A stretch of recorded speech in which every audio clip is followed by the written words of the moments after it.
Welcome back. I'm an emergency doctor actively working at the emergency department of my hospital. In this Doctor's Corner series, we'll dive into lesser-known approaches and hidden strategies to help the people with critical illnesses. You can subscribe if you want to learn the latest news and healthy solutions about your health.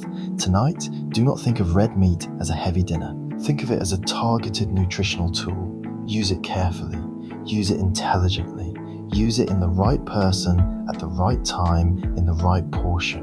Why would a food like beef, lamb, or lean red meat have anything to do with sleep? How could something we usually discuss in terms of muscle, strength, iron, or heart health enter a conversation about insomnia? Start here. Insomnia is not always only a mind that will not turn off.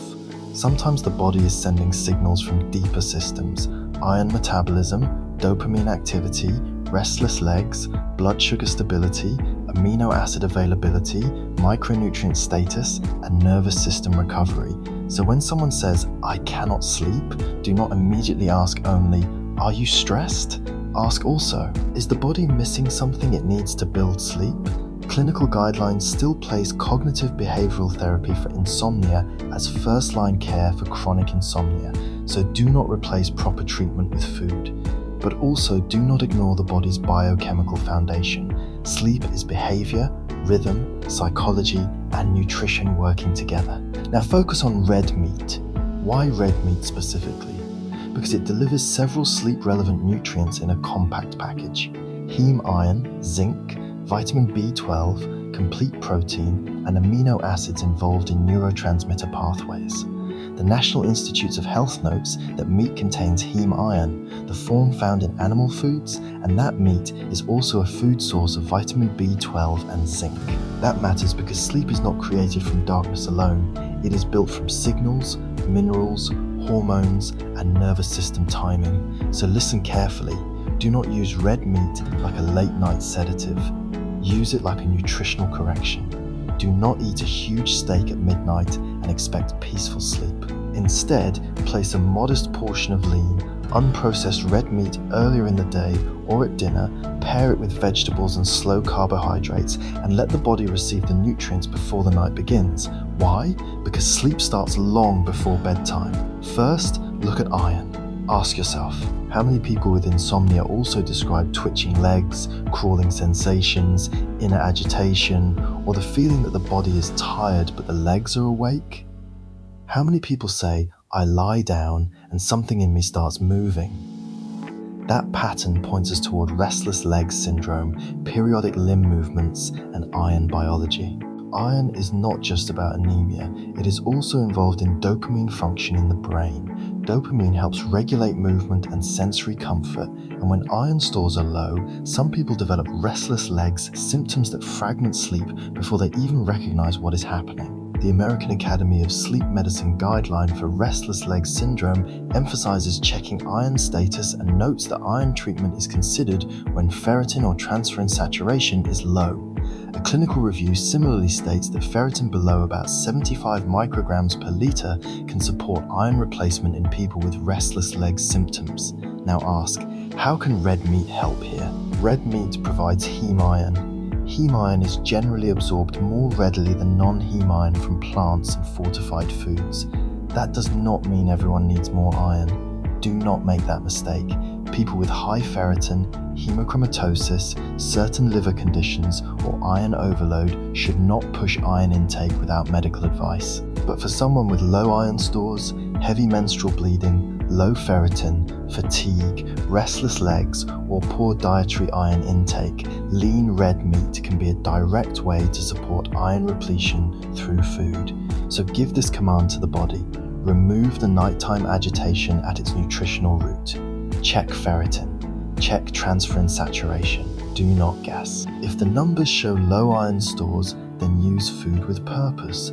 Choose lean beef, lamb, or venison. Keep the portion moderate. Add vitamin C-rich vegetables such as peppers, broccoli, or citrus on the side. Avoid drinking tea or coffee with that meal if iron repletion is the goal, because polyphenols can interfere with non-heme iron absorption. And although heme iron is less affected, the whole meal still matters. Why is this powerful? because the person may believe the issue is purely anxiety when the legs are actually asking for iron. Second, look at zinc. Zinc is not usually the first nutrient people mention in sleep conversations, yet the sleep literature has paid attention to it. A review in the medical literature describes dietary zinc as a sleep modulator, and randomized trials have reported improvements in sleep onset latency and sleep quality when zinc was provided through supplements or zinc-rich foods. A more recent systematic review of randomized controlled trials also found that zinc supplementation improved sleep quality in several studied groups, though the evidence varies by population and intervention. How does zinc enter the night? Think of zinc as a quiet regulator. It participates in neurotransmission, immune balance, cellular repair, and nervous system signaling. Sleep is not simply shutting down, it is an active biological program. The brain must shift from daytime alerting chemistry into nighttime repair chemistry. Zinc appears to interact with pathways that influence non-REM sleep and sleep depth. Do not overstate it. Zinc is not a sleeping pill, but do not dismiss it either. How can red meat help? Red meat is one of the richer dietary sources of zinc, and zinc from animal foods is generally easier for the body to access than zinc locked inside high phytate plant foods. The NIH Office of Dietary Supplements identifies meat and seafood among the richest food sources of zinc. This is one reason a small serving of lean red meat can produce a feeling of nutritional steadiness that some people do not get from a light, carbohydrate-only dinner. So instruct the plate. Do not build dinner from starch alone.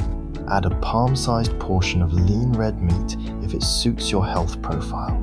Add cooked vegetables. Add a small serving of slow carbohydrate, such as potatoes, oats earlier in the day, beans if tolerated, or whole grains. Why add carbohydrate? Because tryptophan transport into the brain can be supported by insulin-mediated shifts in competing amino acids. How does that matter? Tryptophan is a precursor for serotonin, and serotonin is part of the pathway that leads toward melatonin signaling. Third, look at protein and tryptophan. Protein affects sleep in two directions. Too much heavy food too late can disturb sleep, but too little protein across the day can leave the nervous system undersupplied. A systematic review on macronutrient distribution and sleep quality notes that dietary protein may influence sleep through tryptophan, which is converted into serotonin and then melatonin, and it reported evidence linking higher protein intake with better sleep quality in some studies. So ask, why do some people wake at 2 or 3 a.m. feeling wired, hungry, or internally unstable? Sometimes the evening meal was too light, too sweet, or poorly balanced. Blood glucose rises, falls, and the stress system answers. Cortisol and adrenaline are not polite. They do not wait until morning. They can enter the night and wake the body. How can red meat be used here? Use it as an anchor. A moderate portion of lean red meat provides complete protein, meaning it contains all essential amino acids. It digests more slowly than refined carbohydrates and can help create satiety. The goal is not to sedate yourself with heaviness. The goal is to prevent the body from sounding an alarm during the night. Do this. Eat red meat 3 to 4 hours before bed, not right before lying down. Chew slowly. Stop before fullness becomes pressure. Pair it with fiber-rich plants. Let the meal tell the nervous system, resources are available. You do not need to panic at 3 a.m. Fourth, consider vitamin B12. Vitamin B12 is deeply connected to nerve function, red blood cell formation, and methylation pathways. Meat, fish, poultry, eggs, and dairy contain vitamin B12. Low B12 status can produce fatigue, neuropathic symptoms, mood changes, and neurological complaints that may complicate sleep. The sleep literature on B12 is mixed. Some studies show no clear benefit, and some suggest effects on sleep timing rather than simple sleep length. That is exactly why we must speak carefully. Do not promise that B12 will cure insomnia. Say something more precise. When B12 intake or absorption is poor, correcting B12 status may remove a physiological obstacle to healthy sleep. How does red meat fit? It supplies natural B12 in a food matrix with protein, iron, and zinc. For older adults, people using acid-suppressing medication, people with gastric surgery, strict plant-based eaters who are not supplementing, and people with unexplained neurological symptoms, B12 status deserves attention. Do not guess from symptoms alone. Test when appropriate. Treat deficiency properly. Now pause and ask, why does this food feel controversial? Because red meat has two sides. One side is nutrient density. The other side is long-term risk when intake is excessive, highly processed, charred, or high in saturated fat. The World Health Organization's Cancer Agency classified processed meat as carcinogenic to humans and red meat as probably carcinogenic to humans, particularly in relation to colorectal cancer evidence. The American Heart Association recommends choosing lean, unprocessed meats if meat is eaten, and limiting saturated fat within an overall heart-healthy pattern, so do not romanticize red meat. Respect it, use lean cuts, choose unprocessed forms, avoid making bacon, sausage, hot dogs, and cured meats your sleep strategy. Do not char the meat aggressively. Do not eat oversized portions.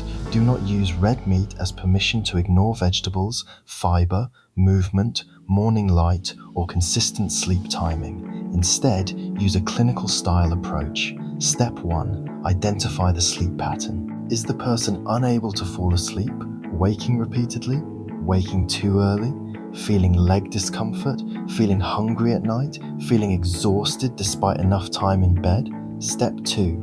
Look for nutritional clues. Are there heavy menstrual periods, low ferritin, vegetarian or very low meat eating without careful planning, fatigue, brittle nails, cold intolerance, restless legs, mouth ulcers, neuropathy, or poor protein intake? Step 3. Build the meal. Choose a palm-sized portion of lean red meat. Add colorful vegetables. Add a measured slow carbohydrate. Add magnesium-rich foods such as leafy greens, pumpkin seeds, or legumes if tolerated. Keep the meal calm, not theatrical. Step 4. Time it. Eat it earlier, ideally at dinner, but not late. Give digestion time. Sleep does not like a stomach that is still fighting a banquet. Step 5. Observe. Do not change 10 things at once. For 2 to 4 weeks, track sleep onset, awakenings, leg sensations, morning energy, and meal timing. Ask, what changed? How did the body respond? Did the legs settle? Did nighttime hunger improve? Did sleep feel deeper? This is how food becomes information. And here is the part many people miss. The benefit may not come from red meat acting directly as a sedative. It may come from removing friction. Low iron creates friction. Poor zinc intake creates friction. Low protein creates friction. B12 insufficiency creates friction. Blood sugar instability creates friction. Restless legs create friction. When you reduce friction, sleep can appear more naturally. Why does that matter? Because many people try to force sleep. They buy stronger supplements. They increase caffeine in the morning because they slept badly, then need stronger sleep aids at night because they use caffeine to survive the day. Break that loop. Give the body what it is missing during the day, then ask it to rest at night. But be precise. If someone has chronic insomnia lasting months, loud snoring, witnessed breathing pauses, severe depression, bipolar symptoms, trauma-related hyperarousal, medication-related insomnia, thyroid disease, pregnancy, kidney disease, or persistent restless legs, tell them to get medical evaluation. Red meat is not a substitute for diagnosis. It is a tool inside a larger plan. So what should we remember? Do not think red meat makes people sleep. Think deeper. Red meat may support sleep in selected people because it provides heme iron for those with low stores, zinc for nervous system regulation, vitamin B12 for neurological function, and complete protein for nighttime stability. The mechanism is not magic, it is physiology. Ask the right questions. Why is the body awake? How is the nervous system being fueled? Why are the legs restless? How stable was the evening meal? Why are we treating the night while ignoring the day? Use red meat with discipline, lean, unprocessed, moderate, earlier in the evening, paired with plants, guided by symptoms and labs when needed. Respect the cautions. Avoid excess. Avoid processed meats. Protect the heart, the colon, and the whole person. If insomnia is the fire alarm, red meat is not always the fire extinguisher. But in the right person, it may help remove the smoke that keeps setting off the alarm. Take care of your sleep, take care of your plate, and take care of each other. We will meet again in the next topic, like a family learning health together, one practical step at a time.